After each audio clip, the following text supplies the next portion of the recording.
దివ్యాత్మ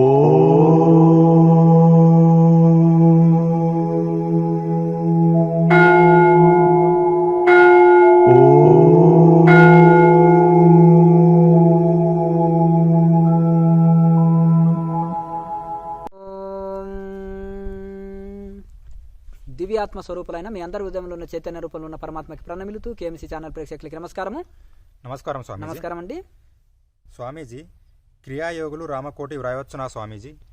అంటే ఇప్పుడు ఒక మెట్టు ఎక్కి నిరంతర సాధన చేసి అందులో మీ మనోలయం జరిగి అందులో తన్మయత్వ స్థితి కలిగినప్పుడు ఇక మీకు ఇవన్నీ ఏమి అక్కర ఉండదు. ఇంకా మీకు రాయాలనిపిస్తే రాస్తే దానివల్ల నష్టం ఏం లేదు. కానీ అది కూడా యాంత్రికంగా ఏదో మాట్లాడుతూ టైంపాస్గా రాయొద్దు. మనసు, వాక్కు, కర్మ మూడు ఒకటిగా ఉండాలి.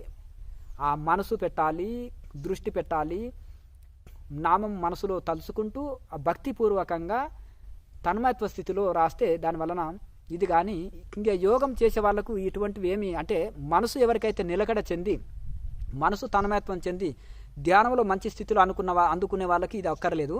కానీ మనసు నిలవక ఇంకా పూర్వ పాపకర్మ జన్మలది ఉండి ఆ సాధన చేయనీయకుండా వెనక్కి లాగుతూ ఇటు సాధన చేయకుండా అటు ఖాళీ ఉండకుండా మళ్ళీ క్రియాయోగాలు అని చెప్పుకుంటూ ఏదో ఒకటి చేయకుండా ఉండుట కంటే మీకు రాయాలనిపిస్తే రాయొచ్చు. కానీ శరణాగతితోటి దైవ ఇదితోటి రాయచ్చు. అది కొంతకాలమే మీకు రాయవలసిన పరిస్థితి వస్తుంది. కానీ తర్వాత మీకు ఇవన్నీ రాయవలసిన అవసరం పట్టదు. కొంతకాలానికి మీ మనసు ప్రాణాయామాన్ని చక్కగా పట్టు సాధించి అందులో మనోలయమైనాక ఇవన్నీ మీకు అవసరం ఉండదు. ఈ ప్రాణాయామ చక్కగా చేయకుండా వృద్ధులు అయ్యి ఉండి ముద్రలు లేకుండా ధ్యానం చేయడానికి శరీరం సహకరించని వాళ్ళు ఇలా ఏదో ఇంకా కొంచెం శరీరం సహకరించని వాళ్ళు అయితే కొంచెం రాయడమే కదా ఎలాగో అలాగా కూర్చొని చేస్తుంటారు. వాళ్ళు చేసుకోవచ్చు. కానీ చక్కగా సాధన చేసేటోళ్ళకి ఇదేం అవసరం పట్టదు. మీకు ఇష్టమైన ఆ రాముడు కానీ ఆ శివుడు కానీ మంత్రాన్ని లోపల జపం చేసుకుని ఆ ప్రాణాయామ జపము ధ్యానం చేసుకోవచ్చు.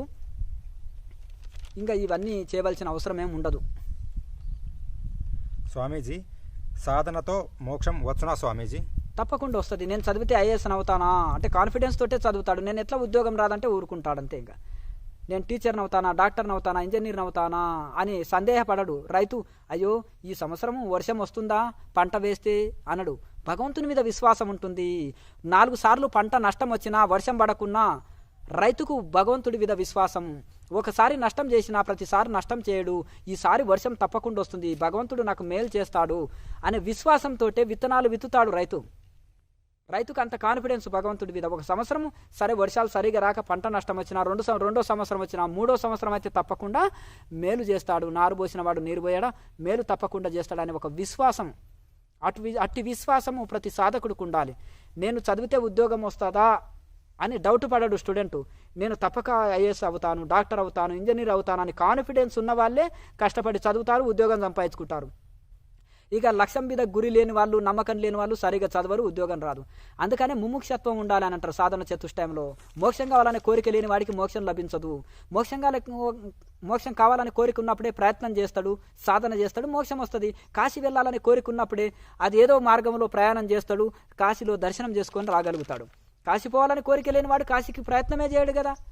కనుక ఉద్యోగం కావాలనే సంకల్పం ఉన్నవాడే కదా దానికోసం ప్రయత్నం చేస్తాడు, ఆ కోర్సులు చేస్తాడు, ఆ చదువుతాడు, దానికి సంపాదించుకుంటాడు. అందుకనే మోక్షం నాకు కలుగుతుంది, భగవంతుడు నాకు మోక్షం ఇస్తాడు అనే సంకల్పంతో సాధన చేయండి. ఆటోమేటిక్గా అది ఆ స్థితిని మీరు అందుకోగలుగుతారు. అరిషడ్ వర్గాలు దూరం చేసుకోవాలి. కొన్ని నియమాలు ఉంటాయి, యమ నియమాలు పాటించాలి. అరిషడ్ వర్గాలని తొలగించుకోవాలి. మనసుని పవిత్రంగా శుద్ధంగా పెట్టుకోవాలి. శుద్ధమైన తేట నీళ్ళలో, శుద్ధమైన నీళ్ళలో ఒక పాత్రలో పోస్తే, పాత్ర ఏదైనా సరే కులం మతం సంబంధం లేదు ఈ శరీరానికి, ఆ పాత్రకు కూడా మట్టి బంగారం దాన్ని తేడా లేదు. ఏ పాత్ర అయినా శుద్ధమైన నీళ్ళు ఉండాలి. నీళ్లు కదలొద్దు.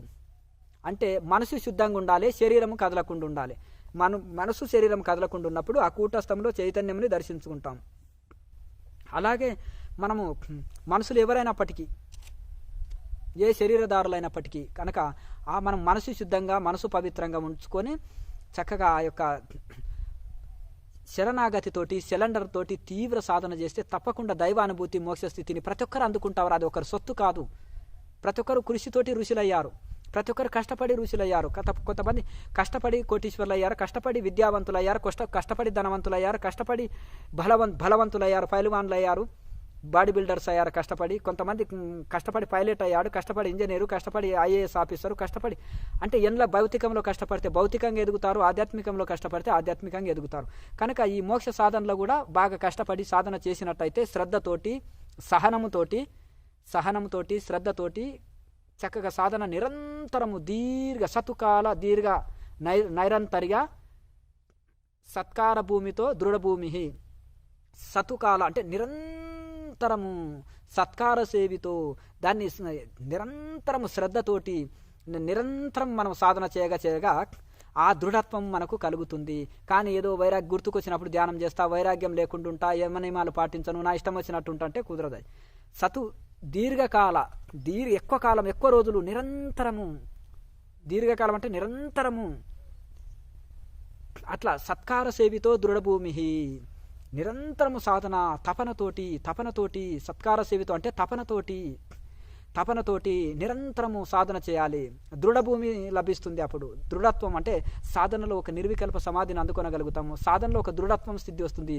బాగా మనం పాలని కాచి తోడు వేసి పెరుగు చేసి వెన్న చేసిన తర్వాత అప్పుడు దీర్ఘకాలం ఎంత ప్రాసెస్ జరుగుతుంది, దీర్ఘకాలము నిరంతరం ఆ ప్రాసెస్ సాగుతూనే ఉంది. అది సాగిన తర్వాత వెన్న అయినాక మధ్యలో కలవదు, నెయ్యి అయినాక పాలలో కలవదు. ఆ ప్రాసెస్ వరకు ఆపకుండా జరగాలి. నెయ్యి అయ్యేంత వరకు ప్రాసెస్ సాగాలి. ఆ నెయ్యి మధ్యలోనే ఆపితే అది కుళ్ళిపోతుంది. కనుక ఆ దృఢత్వము, ఆ నిర్వికల్ప సమాధి అందుకున్న దాకా నిరంతరము సాధన చేసినప్పుడు తప్పకుండా తరిస్తారు. కనుక నాకు మోక్షం పొందగలుగుతాను, ఈ జన్మలో నేను నిర్వికల్ప సమాధిని అందుకుంటాననే ఒక పట్టుదలతోటి సహనంతోటి శ్రద్ధతోటి నిరంతరం సాధన చేస్తే తప్పకుండా ఆ మోక్ష స్థితిని అందరూ అందుకుంటారు. స్త్రీ పురుష దేశము ప్రాంతం అనే భేదం లేదు. ఎవరు సాధన చేస్తారో వాళ్ళు తరిస్తారు. అది కూడా శాస్త్రీయంగా ఉండాలి, ఋషుల దగ్గర నేర్చుకోవాలి. స్వామీజీ, ప్రాణాయామలో ఎలా పట్టు సాధించాలి స్వామీజీ? అది కూడా శనై నెమ్మదిగా పోవాలి. పాముని, కూరలున్న పాముని ఎలా పడతాము, టెక్నిక్గా పడతాము. నాదస్వరం ఊదుతుంటాము, దాన్ని మాయ చేసేసి టక్కున పట్టుకోవాలి. అలా ఒక టెక్నిక్ తోటి పట్టుకోగలుగుతాం. దాన్ని ఉల్టపల్ట పాములు ఎవరు పడితే వాళ్ళు పట్టపోతే అది దొరకదు. అలాగే ఈ శ్వాస అనేది కూడా అది పాము లాంటిది, అది అందరికీ దొరకదు. కనుక అది ఒక టెక్నిక్ మీద జంటనాద స్వరములుది చందమామ పాముని మెల్లగా పట్టవలియు చందమామ బ్రహ్మంగారు చెప్పిండు. ఈ జంటనాద స్వరములు 2 ముక్కులు, నాదస్వరానికి 2 స్వర ఊదడానికి 2 ఉంటాయి, చివరికి కొననేమో 1 ఉంటుంది. ఈ 2 ముక్కులు పోయి ఒకటిగా మారుతుంది. ఇక్కడ ఆ ముక్కులు ఊదడం అనేది నాదస్వరం ఊదడం అంటేనేమో ప్రాణాయామ చేయడం. ఆ పాముని మెల్లగా పట్టవలియు అంటేనే ఆ పాము అనేది శ్వాస. దాన్ని నెమ్మదిగా పట్టాలంటే శనై నెమ్మదిగా భగవద్గీతలో చెప్పినట్టు నెమ్మదిగా ప్రయత్నం చేయాలి. కనుక నెమ్మదిగా చెట్టు మొక్క ఎలా పెరుగుతుంది, దినదినం పెరిగినట్టుగా, చదువు సంవత్సరం పెరిగినట్టుగా, అలాగే మనం నిరంతరం కూడా ఇది ఉంటాయి. దీనికి పిల్లవాడికి ఎన్నో ఒక సంవత్సరం ఒక తరగతిని పెరగడానికే ప్రతి నెల మాసపత్రికలు ఉంటాయి. అదే ప్రతి నెలకు ఒక ఎగ్జామ్ ఉంటుంది, మళ్ళీ 6 నెలలకు ఒక ఎగ్జామ్ ఉంటుంది, 3 నెలలకు ఒక ఎగ్జామ్ ఉంటుంది, సంవత్సరానికి ఫైనల్ ఎగ్జామ్స్ ఉంటాయి. అలా ప్రతి నెలకు ఒకటి టెస్టులు ఉంటాయి, వీక్లీ టెస్టులు ఉంటాయి, మంత్లీ టెస్టులు ఉంటాయి. ఇవన్నీ రాయాలి కదా. ఒక తరగతికే ఎన్ని పరీక్షలు ఉంటాయి, మొత్తం చదువు పూర్తి అయ్యేంత వరకు ఎన్ని ఎగ్జామ్స్ ఎదుర్కోవాలి. అలాగే ఈ అన్ని పరీక్షలు, విఘ్నాలు, కష్టాలు, దుఃఖాలు వచ్చినా లెక్క పెట్టొద్దు. తీవ్రంగా సాధన చేసేటోళ్ళకి ఈ విఘ్నాలన్నీ తొలగిపోతాయి. సూర్యుడు వచ్చినప్పుడు మబ్బులు తొలగిపోయినట్టుగా మంచి ఒక దృఢత్వము, సాధనలో ఒక దృఢత్వం కలిగిన తర్వాత విఘ్నాలు ఒక్కొక్కటి దూరం అవుతాయి. కనుక ఆ తీవ్ర తపనతోటి చేస్తే తప్పకుండా ముక్తిని అందుకుంటాము. ఆ తీవ్ర తపనతోటి ప్రాణాయామాన్ని రోజు శాస్త్రీయంగా చేయాలి. గురువు చెప్పినట్టు చేయాలి, ఉపనిషత్తులు చెప్పినట్టు చేయాలి, ఉన్నది ఉన్నట్టుగా చేయాలి, చక్కగా కూర్చొని చేయాలి. శాస్త్రీయంగా చక్కగా చేయగా ప్రాణాయామాల పట్టు సాధిస్తాం. ఉప్పు కారాలు తగ్గియాలి, యమనియమాలు పాటించాలి, అలాగే మితాహారమే తీసుకోవాలి. ఎంటీ స్టమక్ తోటి ఖాళీ పొట్ట ఉన్నప్పుడే ప్రాణాయామ చేయాలి. ఉదయం సాయంత్రాలు 2 పూటలు తప్పకుండా చేసి ప్రాణాయామ చేసి ధ్యానం చేయాలి. ఇలా ఇవన్నీ కొన్ని నియమాలు ఉంటాయన్నమాట. నశ్రేయో నియమం విన, నియమం లేనిది శ్రేయస్సు లేదు. ఆ నియమం ప్రకారం చేసినప్పుడే ఎక్కువ ఫలితం పొందుతాం, నియమం ప్రకారం చేయకపోతే ఫలితం పొందాం. కనుక శాస్త్రీయంగా, ఇది శాస్త్రీయ పద్ధతి అంటారు. ఈ విధంగా చేయాలి, నెమ్మదిగా చేసి అందులో పట్టు సాధించాలి. తప్పకుండా అందరూ ఈ నియమాలు పాటించుకుంటూ నెమ్మదిగా సాధనని పెంచుకుంటూ పోతుంటే, ప్రాణాయామాన్ని నెమ్మదిగా పెంచుకుంటూ పోతే 1 నిమిషం, 2 నిమిషాలు, 3 నిమిషాలు, అరగంట, గంట ఇలా పెంచుకుంటూ పోతే గంటల తరబడి ప్రాణాయామం చేసిన కేచర్లో ఉండి ప్రాణాయామం చేస్తే ఉష్ణం పెరగదు. అలా ఈడా పింగళ వదిలి సుష్మన యాక్టివేట్ అయిందనుకో, కుండలిని మేలుకొన్నదనుకో, ఇక ఒక్కొక్క చక్రాన్ని శుద్ధి చేసుకుంటూ ఒక మన గొప్ప ఫలితం నాద బిందు కళల్ని అందుకోవడం, ఇంకా గొప్ప ఉన్నత శిఖరాలకి నిర్వికల్ప సమాధి స్థితిలోకి తీసుకెళ్లి మనని పరబ్రహ్మలో లయం చేస్తుంది ప్రాణాయామము. అలా నిరంతరం సాధన చేస్తుంటే ప్రాణాయామంలో తప్పకుండా పట్టు సాధిస్తాము. స్వామీజీ, ఎక్కువసేపు ధ్యానం చేస్తే కాళ్ళ తిమ్మిర్లు వస్తున్నాయి, ఏమి చేయాలి స్వామీజీ? కొత్తలో వచ్చేసినా తర్వాత రావు. కాలు మార్చుకోవాలి, లేదంటే మహాముద్ర బాగా వేయాలి. తర్వాత కొన్ని సూక్ష్మ వ్యాయామం అని నేర్పిస్తాము క్రియాయోగ మెడిటేషన్ క్లాసులో ప్రతి పౌర్ణానికి. ఆ సూక్ష్మ వ్యాయామం సాధనకు ముందు తర్వాత చేయాలి. అలాగే ఒక 5 మినిట్స్ సూర్య నమస్కారాలు కొన్ని ఆసనాలు ప్రాక్టీస్ చేసుకోవచ్చు. సాధన ముందు తర్వాత కొన్ని ఆసనాలు కూడా వేసుకోవచ్చు. సెలవు దినాలు ఎక్కువ వేసుకోవచ్చు. అలాగే వాత శరీరం కొన్ని శరీరంలో ఎవరికంటే వాతము శరీరంలో విపరీతమైన వాతం ఉన్న వాళ్ళకు తిమ్మిర్లు వస్తాయి. ఇంకొకటి శరీరంలో రక్తం తక్కువ ఉండి బలహీనత ఉన్న వాళ్ళకు వస్తాయి. ఈ రెండు ఇద్దరికి వస్తుంటాయి. అప్పుడు వాళ్ళు ఏం చేయాలంటే పోషకాహారాలు మితాహారం తీసుకోవాలి, పోషకాహారం తీసుకోవాలి. వాయువాతాలు ఉంటే మునగాకు రసంని కానీ లేదంటే త్రికటకంలో పొడి, వాతం ఉన్నోళ్ళు పిప్పళ్ళు సొంటి మిరియాల పొడి కానీ కషాయం లెక్కన రోజు తాగాలి. ఆ శరీరంలో వాతం కొట్టేస్తుంది. ఇక బలహీన శరీరం ఉండి రక్తం తక్కువ ఉన్న వాళ్ళు పోషకాహారము మితాహారం పోషకాహారం మంచిగా తీసుకోవాలి. తర్వాత కొన్ని ఫిజికల్ ఎక్సర్సైజులని రెగ్యులర్గా చేస్తుండాలి. సాధన ముందు తర్వాత సూక్ష్మ వ్యాయామం చేయాలి. సాధనలో అప్పుడప్పుడు ఆసనం మార్చుకోవచ్చు, ఇబ్బంది లేదు. అలా మహాముద్రలో పర్ఫెక్ట్ అయినప్పుడు ఈ తిమ్మిర్లు అనేది పోతాయి. ఇవన్నీ చెప్పినట్టుగా ఉన్నట్టుగా చేస్తే సాధన రోజు నిరంతరం చేయగా మొదలు 5 నిమిషాలకే కూర్చోలేని వాళ్ళు గంటల తరబడి కూర్చునే శక్తిని కూడా పొందుతారు. ఇక్కడ 75-80 ఏళ్ళ వృద్ధులు కూడా 3 గంటలు సింగిల్ సిట్టింగ్ ఒకే ఆసనంలో 3 గంటలు 4 గంటలు ధ్యానం చేసే స్థితిలో ఉన్నారు. ఎట్లా సాధ్యమైంది? మొదలు 5 నిమిషాలు కూర్చోలేని వాళ్ళు గంటల తరబడి సిద్ధాసనంలో పద్మాసనంలో కూడా కూర్చోనగలుగుతున్నారు. స్ట్రైట్గా చక్కగా సమకాయ శిరోగ్రీవం గీతలో చెప్పినట్టుగా క్రియాయోగంలో చెప్పినట్టుగా ఉన్నట్టుగా శాస్త్రీయంగా చేయగలుగుతున్నారంటే వాళ్ళ శ్రద్ధతోటి సహనంతో నిరంతరము తీవ్ర వైరాగ్యంతో సాధన చేసినందుకు ఆ స్థితి పొందగలుగుతున్నారు. అట్లా ఎవరైనా సరే అలా నెమ్మదిగా ఇది చేస్తే సాధనని పెంచుకుంటూ పోతే కాళ్ళ తిమ్మిర్లు రావు, ఆసన సిద్ధి కూడా కలుగుతుంది కొంతకాలానికి. ఆసన సిద్ధి కలిగినాక ఎన్ని గంటలు కూర్చున్నా ఇంకా శరీరానికి శ్రమ అలసట ఆకలి దప్పి గుర్తుకు రాదు. ప్రపంచ అతీత స్థితిలో ఉంటాం. ప్రపంచ గుర్తుకు రాదు. ఎన్ని గంటల తరబడి కాదు రోజుల తరబడి కూడా ధ్యానంలో చేసే శక్తి పొందుతాం. సింగిల్ సిట్టింగ్లో ఒకే ఆసనంలో కూర్చొని రోజుల తరబడి ధ్యానం చేసే శక్తిని పొందుతాం. 5 నిమిషాలు కూర్చోలేని వాళ్ళు 5 గంటలు కాదు 5 గంటలు కానీ 5 గంటలు కూర్చోనగలుగుతారు. 5 గంటలు కూర్చోలేని వాళ్ళు 5 రోజులు కూడా కూర్చోనగలుగుతారు. ఇది సాధనని పెంచుకుంటూ పోతే. స్వామీజీ, క్రియా ప్రాణాయామ ఇతర ప్రాణాయామ మధ్య తేడా ఏమిటి స్వామీజీ? కొన్ని ఉంటాయి. హఠయోగంలో ముక్కును మార్చి అనులోమ విలోమాన్ని నేర్స్తారు, భ్రస్త్రిక అంటారు, కపాలభాతి అంటారు, శీతలిని అంటారు, నానా రకాల 13 రకాల ప్రాణాయామాలు ఉంటాయి. ఇంకా అంతకంటే ఎక్కువ కూడా ఉంటాయి. మెయిన్ శాస్త్రీయంగా ఒక 13 రకాల వరకు చెప్పారు. అట్లా ఈ అన్ని రకరకాల ప్రాణాయామాలు ఉండేప్పటికీ ఈ క్రియాయుగంలో 2 ముక్కుల ద్వారా చేసే సహజ ప్రాణాయామము దీర్ఘ శ్వాసల లెక్కన చేస్తారు, కేచర్లో ఉండి చేస్తారు. మిగతా ప్రాణాయామాలు అది ఎక్కువ నేర్పరు, కొద్దిసేపే చేసి వదిలేస్తారు. అప్పుడు ఈ లోపల వాళ్ళకి ఏం చేసేస్తంటే ఎక్కువసేపు చేసినా అందులో హఠయోగ ప్రాణాయామంలో ఊష్ణం పెరుగుతుంది. ఇంట్లోనేమో కేచర్లో ఉండి చేస్తాం, ఊష్ణం పెరగదు.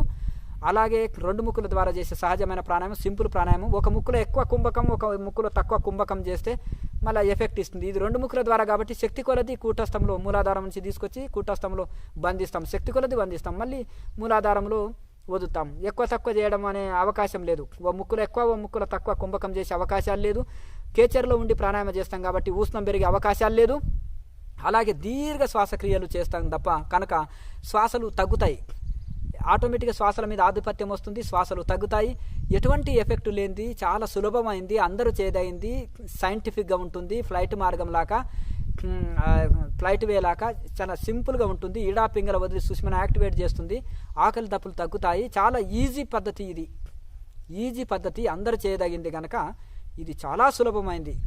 మిగతా వాటి అంటే అన్ని ప్రాణాయామాల కొద్దీ సాధనల కొద్దీ పోల్చుకుంటే ఇది చాలా సులభమైంది. అన్ని వయసుల వాళ్ళు చేయదగింది.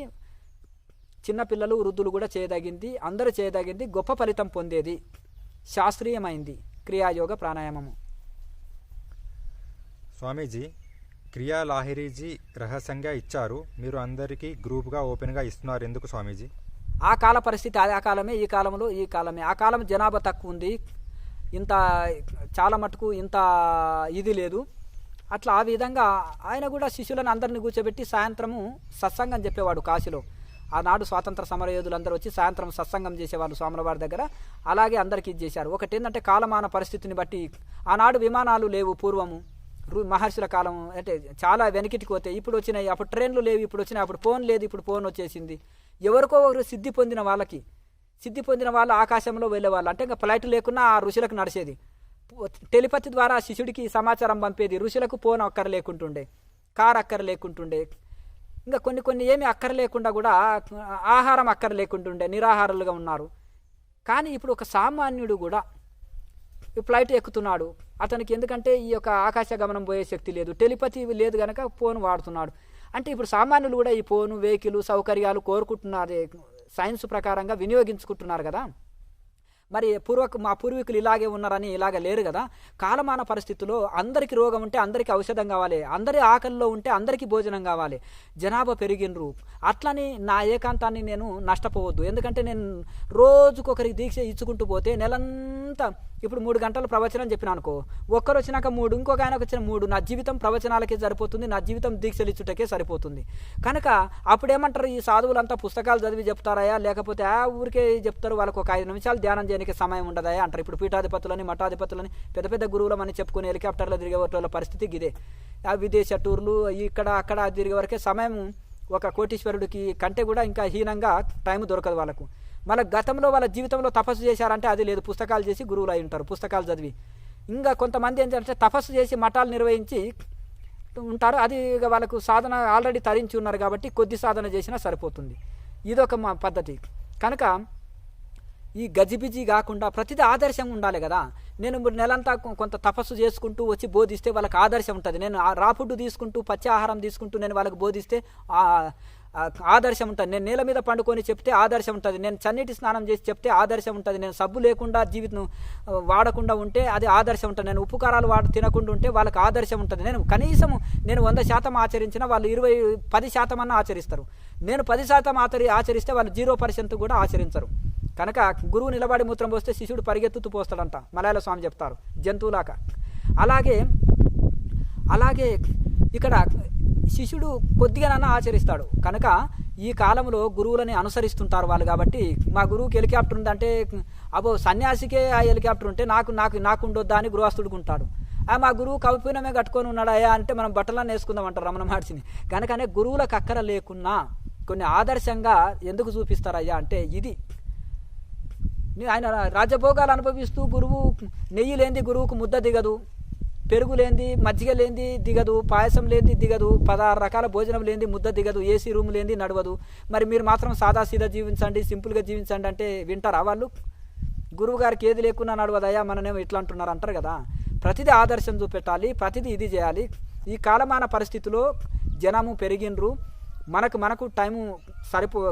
టైము వేస్ట్ చేసుకోకుండా నెలకొక రోజు దీక్షలు ఇస్తే మిగతా అప్పుడు తపస్సులో సాధన చేసుకోవచ్చు. ఇది ఆదర్శంగా ఉంటుంది, మన టైం వేస్ట్ కాదు.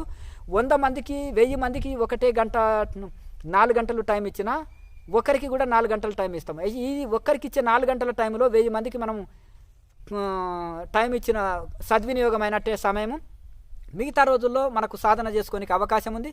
అదేదో పౌర్ణమి దినమే ఎందుకు పెట్టారంటే ఒక మంచి రోజు దీక్ష ఇస్తే మంచిది కదా. అమాస నుంచి అజ్ఞానం నుంచి స్టార్ట్ అయ్యి రోజు పాడ్యమి విద్యా తది అని చంద్రుడు ఒక్కొక్క కళ పెంచుకుంటూ పోయి పున్నన్నాడు 16 కళలతో వెలిగినట్టు అమాస అజ్ఞానంలో చీకటిలో స్టార్ట్ చేసి చంద్రుడు ఒక్కొక్క కళ పెరిగినట్టు మనం కూడా దినదినం సాధన ఒక్కొక్క రోజు పెంచుకుంటూ 16 కళలతో పూర్ణ చంద్రుడు వెలిగినట్టు పూర్ణ జ్ఞానం రావాలని మంచి పుణ్యమైన దినము పున్నమి రోజు, పౌర్ణమి రోజు ఒక పర్వదినం ఇస్తే మంచిది కదా అని ఆ రోజు పౌర్ణమి రోజు పెట్టుకోవడం. నెలకు ఒక రోజు దీక్ష ఇస్తే మిగతా రోజుల్లో మనం సాధన ఉండడానికి కేఎంసీ ఛానల్కి ఒక రోజు వర్క్ చేయడం, దీక్షలు ఒక రోజు ఇస్తే మిగతా రోజుల్లో మనకు కావాల్సినంత సమయం సాధన చేసుకోనికి అవకాశం ఉంటుంది.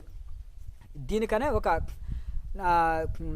అందరికీ సామూహిక దీక్షలు అనేది ఇవ్వండి. ఎవరికి వాళ్ళు ఏం చేయాలంటే ఉపదేశం అన్నా దీక్ష అన్నా క్లాస్ అన్నా ఒకటే. చాలామంది అన్నట్టు ఉపదేశం అంటే లోపలికి పిలిచి చెవుల మంత్రం చెప్తారేమో అని భ్రమపడుతున్నారు.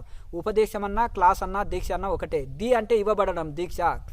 ఉపదేశము అంటే ఆ యొక్క బ్రహ్మోపదేశము, ఆ యొక్క పరబ్రహ్మని గురించి బోధించడము, జీవాత్మ పరమాత్మల వివరణ చెప్పి ఆ జీవాత్మ నీవు పరమాత్మవే అయి ఉన్నావు, నీవు జీవాత్మ స్వరూపం కాదు, నీవు బ్రహ్మస్వరూపమే, తత్తుతమసి, నువ్వు ఆ పరమాత్మ స్వరూపమే అయి ఉన్నావు అని శిష్యుడికి ఉపదేశం చేసి ఆ పరమాత్మని మరి ఎట్లా అనుభూతి పొందాలి. భూమిలో నీళ్లు ఉన్నాయి, మరి దాన్ని బయటికి బోరేసి తెచ్చుకోవాలి. ఎట్లా? ఆ బోరేయడమే క్రియాయోగం.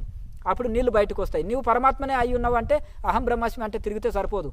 ఆ లోపల ఉండే పరమాత్మని అనుభూతి చెందాలంటే సాధన చేయాలి. పెరుగులో వెన్న ఉందంటే సరిపోదు, దాన్ని చిలికే పద్ధతి నేర్పాలి. ఆ చిలికినప్పుడు అవి వెన్న వస్తుంది. అలాగే వారికి నీవు పరమాత్మ స్వరూపమే అయినావు, నీలోన పరమాత్ముడే ఉన్నాడు, సర్వజీవుల్లో పరమాత్ముడే ఉన్నాడు, నీలోన పరమాత్మని అనుభూతి పొందితే సర్వజీవుల్లో పరమాత్మని అనుభూతి పొందుతావని శిష్యుడికి చెప్పినా నమ్మకం కుదరదు.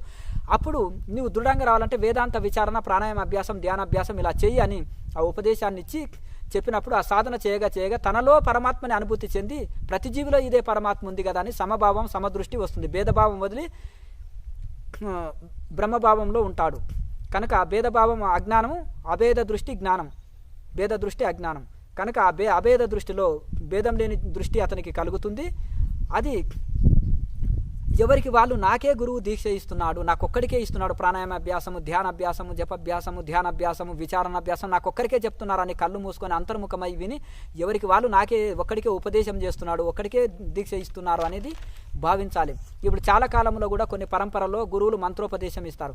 వాళ్ళు కూడా మైకులో చెప్పి ఎవరికి వాళ్ళు గురువు నాకొక్కడికే చెప్తున్నాడు అనుకొని, నాకొక్కరికే మంత్రం ఉపదేశం చేస్తున్నాడు అనుకోండి అని కళ్ళు మూసుకొని వినండి అని మైకులో 1000 మందికి 2000 మందికి ఒకేసారి ఇస్తున్నారు పెద్ద పెద్ద గురూజీలు కూడా. ఇప్పుడు కాలమాన పరిస్థితిని బట్టి మనం ఇప్పుడు వెళ్తున్నాం. ట్రైన్లు, బస్సులు మా తాతలు ఎక్కలేదు, హెలికాప్టర్ ఎక్కలేదు మా తాత, మేము ఎక్కము విమానాన్ని, ఫ్లైట్ మేము ఎక్కమంటే కుదరదు కదా. కాలమాన పరిస్థితుల్లో మనం పాస్ట్ యుగంలో ఇట్లా పాస్ట్గా వెళ్తుండాలి. ఎవరికి వాళ్ళు నాకే దీక్ష ఇస్తున్నాడని విని నాకొక్కరికే ఈరోజు దీక్ష ఇస్తున్నారని భావన చేసి అది విన్న తర్వాత ఇంటికి వెళ్ళి తీవ్ర ఋషులంత వైరాగ్యం కలిగి ఋషులంత సాధన చేసి గురువులంత వైరాగ్యం కలిగి గురువులంత సాధన చేస్తే మీరు కూడా గురువుల స్థితిని అందుకుంటారు, పరిపూర్ణులైతారు. లోకా సమస్త సుఖినో భవంతు. ఓం